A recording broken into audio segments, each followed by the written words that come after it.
parlait de ma fille qui était au cheval et qu'elle avait arrêté. Bref, parce que en fait, sa coach, elle était assez lunatique, en fait. Et moi, j'essayais d'expliquer à ma fille, en tant que bonne coach, de prendre ça comme un cadeau de la vie, en lui disant: «Non, mais tu Et sais, là, ta parfois» fille, elle t'a dit: «Maman, j'ai 15 ans ou 12 ans ou je sais pas, exact. heu, Non, je ça peux passe pas pas. voir les choses comme ça». Non. Mais alors donc je lui disais: «Cette dame, si elle est comme ça avec toi, c'est pas à cause de toi. C'est qu'elle a des soucis dans sa vie avec d'autres choses et que ça elle le partage comme ça, mais ça n'a rien à voir avec toi». Mmh mh. Mais un jour mais moi, du coup, j'avais tellement de bienveillance envers cette femme. Ma psychothérapeute, elle m'a dit: «Mais Hello, stand up for vas-y, défends ta fille, en fait. Elle a pas à agir comme ça avec ta fille et tu as le droit de lui dire que c'est une conne». Et moi, c'est Ouais! vrai que de par mon éducation, je pense, en fait, je m'autorise pas à quand je pense que quelqu'un est con et ben, je vais pas aller lui dire: «Mais putain, mais tu es une grosse conne, toi!» Et tu vois? C'est quelque chose que je ne m'autorise pas à faire. Par contre, étant vraiment une maman lionne, je ne sais pas si un jour j'aurais et puis ça fait peut-être pas partie de mon vocabulaire non plus et donc du coup, je protège mon enfant autrement, hem, ou pas d'ailleurs, ça fait aussi partie de mon cheminement de vraiment protéger mes enfants autrement en leur laissant vivre ce qu'ils ont à vivre, Mmh tu mh. vois? Donc que ma fille mais pour que ma fille puisse se protéger elle-même plus tard, je pense qu'à un moment donné, le jour où ça se présentera, moi, ça m'a mis une petite lumière en me disant: «Le jour où ma fille, elle a besoin pour que je la protège et qu'un jour elle-même se protège vis-à-vis de gens agressifs, qu'elle a besoin que je dise à quelqu'un ou avec mes mots peut-être, mais que cette femme n'a pas à agir et à parler comme ça à ma fille», ça, c'est hyper important parce qu'on est des modèles pour nos enfants. Ça, il faut vraiment jamais l'oublier, quoi. Ouais. Moi, je suis une tatie lionne. Tu vois, toi, tu es une maman lionne, moi, je suis une tatie lionne Ouais, et et je suis pas en train de prôner la violence, tu vois? Je pense qu'il vaut mieux, arriver à discuter, mais des fois, ouais, mon neveu, quand il était tout petit, c'était à la maternelle, tu vois? Il se faisait embêter par un gamin et puis, bah, des fois, il y a beaucoup d'inégalités finalement quand on est petit, hein. Il y en a qui sont forts tout de suite, il y en a qui sont moins, il y en a qui arrivent à t'impressionner, même physiquement, il peut y avoir des grosses différences et à un moment, tu fais, «OK, on n'est pas pour la violence, mais viens». Je lui ai dit: «Viens Axel, on va dans ta chambre, je vais t'apprendre quelque chose». Je lui ai dit: «Tu prends un coussin, je prends un coussin, vas-y tape». Je lui ai dit: «Vas-y tape». Tu vois, j'avais pris le coussin ouais, et sers-toi du poids de ton corps et je lui ai appris à se battre en fait, hein. ouais. Je lui dis: «Voilà, le gamin qui t'embête, ce que tu vas faire, tu te sers de ton p du poids de ton corps pour lui rentrer dedans. Il faut que tu lui répondes parce que tant que tu lui réponds pas, il va venir t'embêter. S'il voit que tu résistes, il arrêtera de t'embêter, il ira chercher quelqu'un d'autre». Voilà, c'est juste, c'était ça ou sinon moi j'allais à la sortie de l'école et j'allais le fracasse le gamin. Super style! Après il y a pas de mérite, mais quand je dis fracasse, on se Oui, on est comprend, hein. d'accord. Bah, Mais tu vois, c'est marrant parce que ça résonne en moi ce que tu dis, et ça me rappelle un épisode où mon fils, il s'est fait prendre comme ça, dans les toilettes parce qu'il s'est fait emmerder par des gens et je te rejoins tellement, mais tu vois, ça va tellement à l'encontre de ouais, parfois on a besoin de faire la guerre pour avoir la paix. Mais c'est vrai que et mon fils donc s'est fait prendre dans les toilettes en train d'avoir tapé quelqu'un parce qu'il l'avait, comment dire? Enfin titillé quoi, provoqué et là, c'est mon mari qui lui a dit il lui a dit: «Mais attends Sacha, tu as eu trop raison. Tu t'es défendu et c'est bien». Et mais ça, c'est quelque chose que moi heureusement que quelque part on est un couple et ça c'est magique dans les couples parce que chacun on apporte à nos enfants, une partie de nous, mais c'est tellement important de laisser de la place pour chacun mmh justement. mh. Et là, ce jour-là, mais yes, merci Marc, merci mon mari d'avoir partagé ça avec Sacha parce qu'aujourd'hui, Sacha, il s'est plus jamais battu, hein. Mais Mmh je mh. pense que rien que le fait d'avoir eu confiance en lui et que c'était le bon moment pour lui d'aller se battre avec cette personne, c'était dans les toilettes, il y a rien eu vraiment de méchant, hein. Attends, il lui a pas cassé les dents ou enfin, tu vois? C'était plus, j'ai envie de dire, c'est plus symbolique, mais il était là le symbole, hein, il était quand même bien là et ben, aujourd'hui, c'est un ado, il a 17 ans et il sait se faire respecter en respectant les autres. Mmh.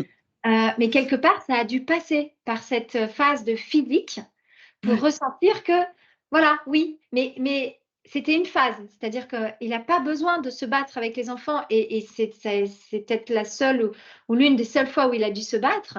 Mais quelquefois, ouais, il faut passer par là. C'est une façon de montrer tes limites. C'est exactement, tu vois, ce que j'avais appris à Axel, c'est de dire, tant que tu Non? montres pas que tu es prêt à te battre, Ouais, il va venir t'embêter. ouais, c'est Donc ça. Tant que tu montres voilà, pas que tu es prêt à te battre. et tu as pas forcément besoin de te battre parce qu'en l'occurrence, il s'est jamais battu. Ouais, ouais, Mais dans sa tête, il était prêt à le faire et ça ouais. change tout. Et Ah, en mais tu as fait, tellement raison, Cécile, c'est ça. Dans sa tête, il était prêt à le faire. Parce que s'il y a toi, besoin, avec je ton vais y aller, quoi. exercice, tu lui as montré qu'il était capable. Ouais, Yes. et en fait, moi, j'ai réalisé que j'ai été comme ça toute mon enfance ou adolescence. C'est que moi, je suis toujours sortie en me disant: «OK, s'il faut se battre, je vais me battre, hein, pas de problème, quoi». Et bah, du coup, personne m'a jamais emmerdée, hein. Ah ouais. Moi, j'étais pas du tout dans ce mode-là. J'étais plutôt, réservée, plutôt je me souviens là, les grands, au lycée, il y avait des grands dédés là qui faisaient, 2 mètres de haut et ils étaient 2 tout le temps et moi j'en avais peur de ces gars-là parce qu'ils prenaient certaines personnes, tu imagines au lycée, hein, on a Ouais, 15, 16, 17, hein, ouais. c'était plutôt 15 ans, ils te prennent et ils t'accrochent au porte-manteau. Moi, j'ai jamais eu à vivre ça, mais en fait, je suis plutôt du genre à esquiver, tu vois? Mmh mh.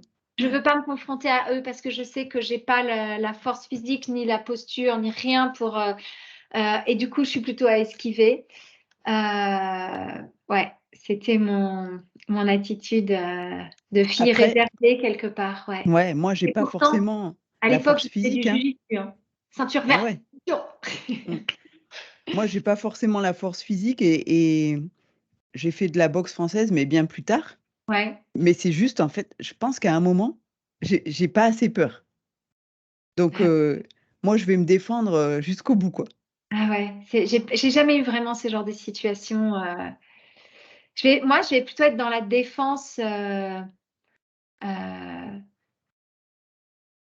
c'est un peu comme ce que j'essaye de faire en ce moment.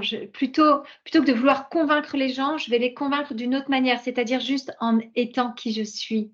Donc c'est plutôt ma façon d'être, hem, peut-être que ma façon de me battre avec ces gens-là, ça va être justement de ne rien faire.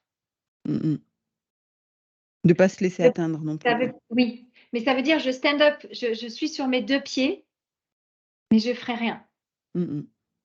Je te dis ça, c'est très conceptuel, mais c'est la façon dont suite à ce que tu viens de Ouais. de de partager et mes souvenirs d'adolescente, c'est ça qui me vient, tu vois? Moi, je pense Aujourd'hui, beaucoup plus comme mmh, ça aujourd'hui ah ouais, de de ouais, comme je disais dans un autre épisode, tu sais, c'est de donner de l'amour et d'être dans la compassion finalement, de dire: «Si toi tu réagis comme ça, que tu m'agresses ou que tu es désagréable ou c'est que ça va pas bien quelque part dans ta vie et du coup je compatis avec ça et je te mmh, souhaite juste que ça s'arrange». ouais, mettre de Néanmoins, je sais qu'en moi, j'ai un truc super puissant de: «Ouais, faut pas toucher à ma famille» et s'il faut, voilà, s'il faut se battre pour protéger ma famille, je le ferai. ouais, C'est en moi, quoi. ouais, ouais, ouais, ouais. Ouais, c'est en toi, c'est ça, c'est une sorte de ouais, bah, c'est de l'amour quoi, en fait, hein. C'est la rage de l'amour. Ouais, c'est ça, c'est franchement, je pense que je peux donner ma vie pour protéger ma famille, sans Ouais problème, quoi. et tu vois, c'est marrant parce que moi, aujourd'hui, tu me poses cette question et ça me ramène à ça, heu je pense que je ne sais pas comment je ferais, parce que je pense que la façon dont j'agirais dépendra de la situation, du contexte et ça me rappelle à cette question de, tu sais, cette chanson de Jean-Jacques Goldman: «Et si j'étais né, Ouais, à en Leidenstadt, 17 à Leidenstadt, peut-être ouais. ouais, qu'est-ce que j'aurais fait?» Mmh.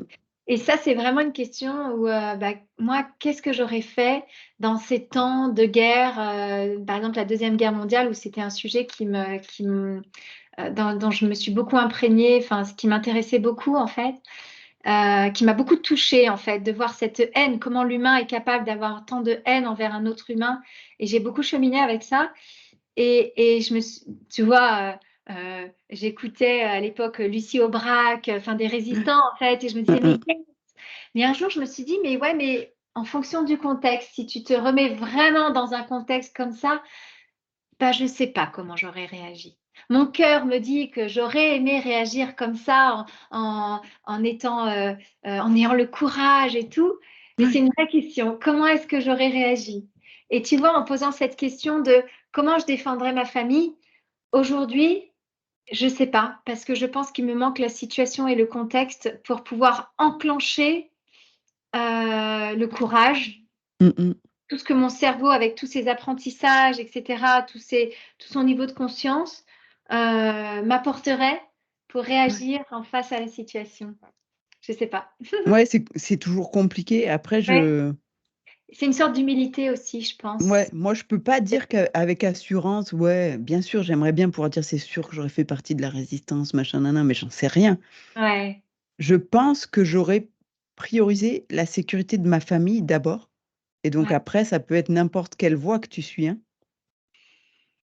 Parce ouais. que tu peux aussi revoir l'histoire comme ça, en disant: «Il y a peut-être des familles qu'on a accusées d'être des collabos ou machin et peut-être qu'en fait, ce qu'ils voulaient faire, c'était protéger leur famille et que c'est Ouais. la voie qu'ils ont trouvée pour le faire, c'était d'être des collabos».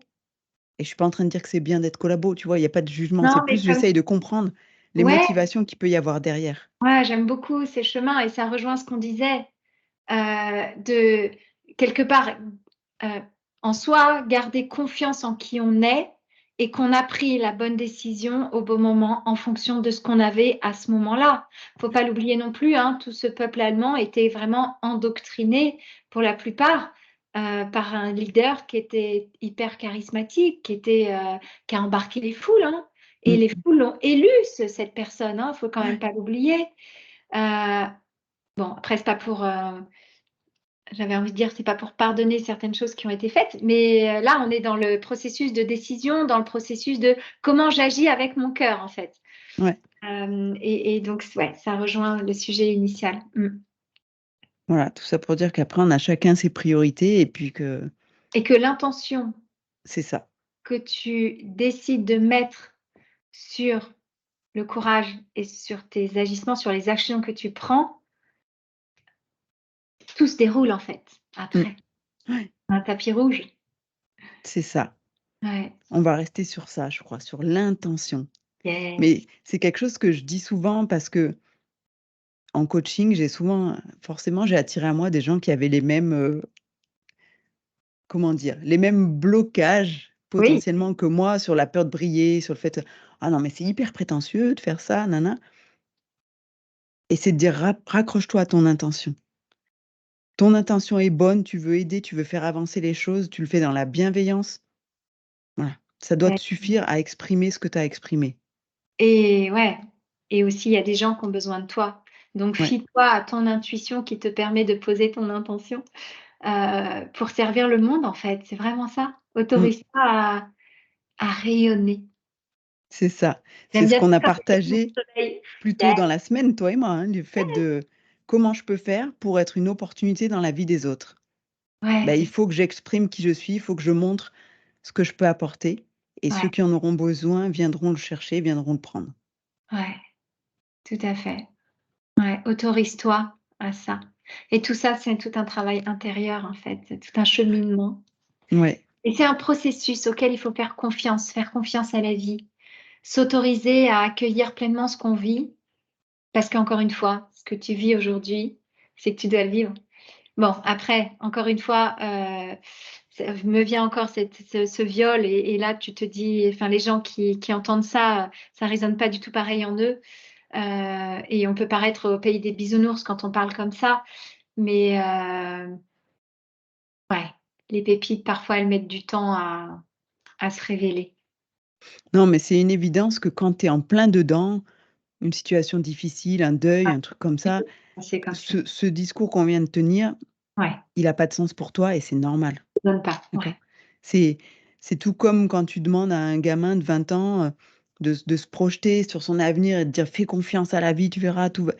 Ouais, c'est ce que je disais, la semaine dernière dans une interview. Moi, j'ai 47 ans, aujourd'hui, je me retourne, je regarde tout ce que j'ai fait et oui, je peux me dire: «Mais en fait, tout s'est bien goupillé. Il y avait un sens à tout ce que j'ai fait et ça m'a amené là où je suis» et oui, ça me donne confiance en la vie pour après, pour la deuxième moitié. Ouais. Mais j'aurais jamais pu faire ça quand j'avais 20 ans. Parce que quand tu es dedans, tu as l'impression de subir, tu as l'impression que tu contrôles rien et puis c'est difficile de faire confiance à l'aveugle comme ça. Voilà. Ouais, en tout cas, tu as pas le recul pour ça. Mmh. Ouais, tout à fait. Ouais, je te Mais au rejoins. final, ce cheminement dont tu parlais, Mmh. d'apprendre à faire confiance à la vie et à se dire que ce qui m'arrive m'apportera quelque chose de bon, ça donne un vrai sens à la vie aussi, je trouve. Tu vois, ça m'amène à un sujet qui est la résilience Mmh. et parfois, il t'arrive des tuiles dans la vie. Tu te dis: «Pourquoi moi, en fait?» Ouais. OK, pourquoi moi? Ça m'est arrivé et ça, tu pourras pas le changer. Par contre, tu as la capacité de vivre avec, de le transformer, de créer un nouveau terreau, une nouvelle terre fertile, un peu comme ce feu qui a brûlé ma jolie, Mmh. campagne, ma jolie montagne ici. Le feu brûle tout et c'est un état de fait et la nature a subi ce feu, comme une personne peut subir un viol, comme une personne peut subir une grande maladie. C'est un fait, c'est là. Une fois que tu sais ça, comment est-ce que tu peux renaître de tes cendres quelque part? Ouais. Pour utiliser tout ce pour quelque part mettre à tu pourras pas revivre ce que tu étais avant d'avoir vécu ce trauma. Par contre, tu peux créer à partir de ça et c'est tellement puissant quand tu passes à travers tes ombres. C'est comme ça que tu as accès à ta lumière Ouais. et quelque part, c'est là où où tu peux créer un terreau fertile pour créer quelque chose de nouveau Mmh mh. en embrassant pleinement. Évidemment, ça demande un travail de deuil, d'acceptation, au préalable et parfois ça prend vraiment du temps en fonction du trauma, mais heu, c'est tu as la capacité à renaître de tes cendres, à créer un terreau fertile pour, avec la lumière que tu as reçue, créer quelque chose de waouh, qui fait du sens pour toi. Ouais. Et c'est vraiment ce qui se passe dans ma campagne maintenant quand je retourne faire mes coachings là-bas, c'est ouvert. Alors oui, on voit encore la présence du feu, Ouais. les branches qui sont complètement, noires, heu, c'est du charbon, mais autour, la nature est résiliente et elle a su réutiliser, elle a su en fait, utiliser ce qui lui était arrivé pour créer quelque chose de nouveau. Mmh Et mh. c'est ça le message que je veux apporter, à toutes ces personnes qui se sont pas forcément reconnues et qui nous ont peut-être cru dans un milieu de bisounours, mais c'est le mot résilience et c'est avec ça qu'on peut peut-être, laisser, les personnes qui nous écoutent pour cheminer jusqu'à Ouais. notre prochain épisode de podcast. Avec plaisir et puis du coup, n'hésitez pas à réagir parce que je pense que, oui, il peut Ouais, y avoir des réactions et on est OK pour écouter et oui, entendre au tout ce que contraire, vous avez à dire là-dessus et ça sera intéressant de ouais. confronter les points de vue, des expériences de vie différentes et ça m'a fait penser, au bouquin de Virginie Despentes qui s'appelle «Cher connard», Ah ouais, raconte. qui parle un peu de MeToo. C'est un échange épistolaire où ça commence, justement en «Cher connard» et puis au final, il y a une amitié qui se crée Ah! et où, la femme dit, «Moi, je me suis jamais sentie, responsable d'avoir été violée. J'ai toujours su que le mec qui avait fait ça était un gros connard» et Ça j'ai c'est trouvé que fort, c'était super ça beau. c'est C'est fort. simple, mais c'est Oh juste: my God. «OK, c'est pas ma responsabilité, j'ai croisé un gros con». Voilà Mais ça, c'est et je dur, hein. Les c'est déjà elle, le fait d'arriver à cette conclusion-là, c'est tout un cheminement, ouais, ou pas, mais enfin, il y j'imagine, a des ouais. gens qui arrivent plus ou moins facilement, mais c'est tout un cheminement avant de Mmh, pouvoir se déculpabiliser de ce qui t'est arrivé. mmh, mais je trouvais que c'était inspirant de le voir Hyper, aussi comme ça. ouais, bien sûr. Je dis pas que c'est pas inspirant, je dis, c'est, je suis d'accord avec toi, c'est hyper inspirant de pouvoir voir ça et avant de voir ça,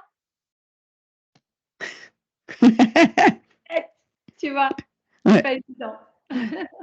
Ouais. Sur ce, Bon, eh bien, on un se revoit immense merci bientôt. Cécile pour ce partage Merci à toi, hello. haut en couleurs et puis, rendez-vous pour le prochain épisode de notre podcast À et merci à bientôt. toutes celles qui nous ont écoutés. À bientôt. Bye. Bye.